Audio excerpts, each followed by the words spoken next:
Dans cette vidéo, je te partage 4 conseils pour entretenir ton énergie tout au long de la journée. Et je te promets, je ne vais pas te balancer les conseils bateaux en mode mange bien, dors bien, fais de la cohérence cardiaque. On va aller un peu plus loin et sortir un peu de ce qu'on te propose d'habitude pour que tu puisses avoir le choix aussi de tester différentes techniques et de voir ce qui fonctionne le mieux pour toi. Démarrons tout de suite avec le conseil numéro 1. Conseil numéro 1, celui-ci qui est un peu plus général, on l'entend souvent mais il est vraiment crucial et trop peu de gens le mettent réellement en place, c'est le fait d'aller dehors, de prendre l'air. On conseille souvent dès les premières heures de la journée, ça dépend de ton organisation, bien sûr c'est ce qui est recommandé, mais au moins de sortir 15 minutes dehors dans ta journée, même s'il pleut, même s'il fait froid, tu te couvres, tu mets un manteau, tu prends un parapluie, j'en sais rien, mais tu vas dehors, tu prends l'air. Et j'ai envie de pousser ce conseil un peu plus loin en te recommandant aussi de certes aller prendre l'air, mais de donner de l'air à ton cerveau. Dans le sens, pas besoin forcément de mettre de la musique, d'écouter un podcast, profite aussi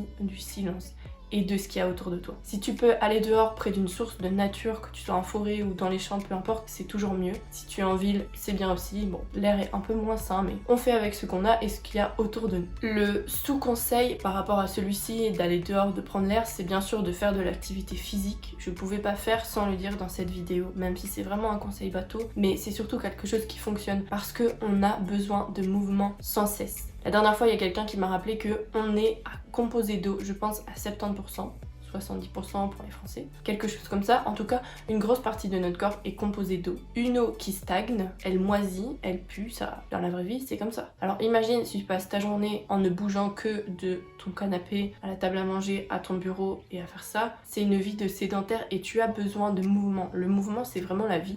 Donc fais du sport, pas obligé du sport à haute intensité tous les jours, mais rien que justement prendre ce temps pour aller dehors, pour aller marcher, c'est déjà une activité physique. Faire des étirements, mettre une musique entre tes séances de travail et danser comme un malade, c'est une activité physique et c'est très bien, très efficace. Et ça nous permet d'arriver au deuxième conseil qui est de changer régulièrement ta physiologie. Et cet exercice de danser, de mettre du mouvement, c'est vraiment crucial aussi parce que justement, encore une fois, ton corps a besoin de mouvement. Et rien que le fait de changer de posture, de changer d'attitude, ça va déjà te mettre dans un autre mood parce qu'il faut aussi retenir ça que dans le mot émotion, il y a motion en anglais qui signifie mouvement. Donc forcément si t'es un peu ok dans ton canapé en train de procrastiner ou par exemple en phase de digestion comme ça nous arrive à tous, le fait déjà de te lever, peut-être de faire quelques étirements, de t'étirer le dos, de t'étirer les jambes, etc.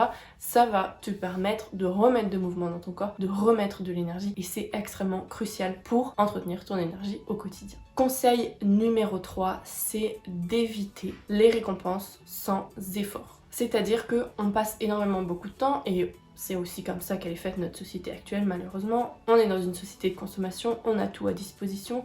On commande un colis Amazon, le lendemain il est chez nous, on prend notre téléphone, on a l'information qu'on veut dans les quelques secondes qui suivent et du coup on a nos récompenses sans même faire le moindre effort. Et en fait ça va vraiment venir drainer notre énergie et en fait nous amener dans un état de... On a l'impression que tout va nous tomber tout cuit dans la bouche, mais surtout ça va venir ralentir notre capacité de faire un effort. Alors je dis pas d'aller courir un marathon et puis seulement après on sera tranquille, on fait ce qu'on veut, mais le fait par exemple de mettre son téléphone à l'autre bout de la pièce, de se dire ok je travaille pendant 1 heure et après je pourrais aller checker mon téléphone et s'il faut scroller pendant 15 minutes, c'est discutable, mais c'est une forme de récompense. Ce qui fait que ton cerveau, plus tu vas lui donner de l'effort à faire, plus il va comprendre qu'il aura de la bonne dopamine après. Parce que c'est ça aussi le truc de la dopamine. Exemple classique, tu mets un épisode, une saison d'une série, le deuxième épisode s'enchaîne tout seul, le troisième, etc.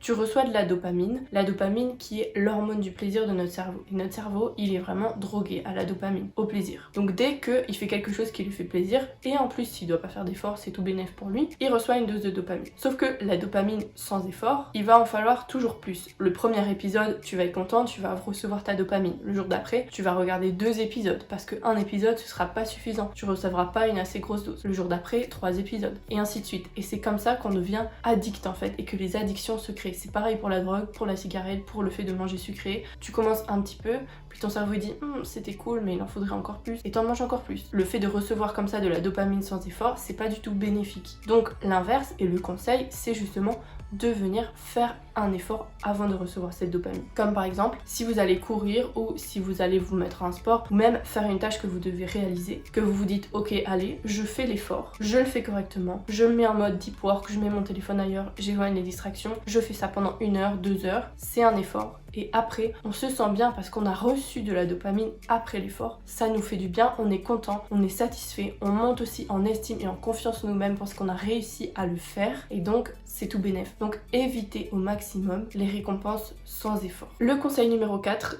que j'ai déjà un peu évoqué dans le conseil numéro 1, c'est de venir passer du temps en silence, du temps de rien. Surtout du temps de rien. On a toujours tendance, et moi la première, à vouloir remplir notre agenda avec des choses à faire.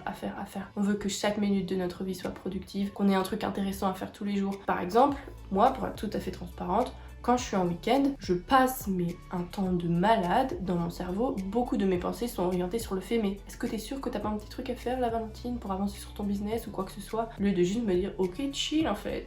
Je peux profiter, je me détends, je recharge mes batteries, tout va bien. Je reprendrai le boulot lundi.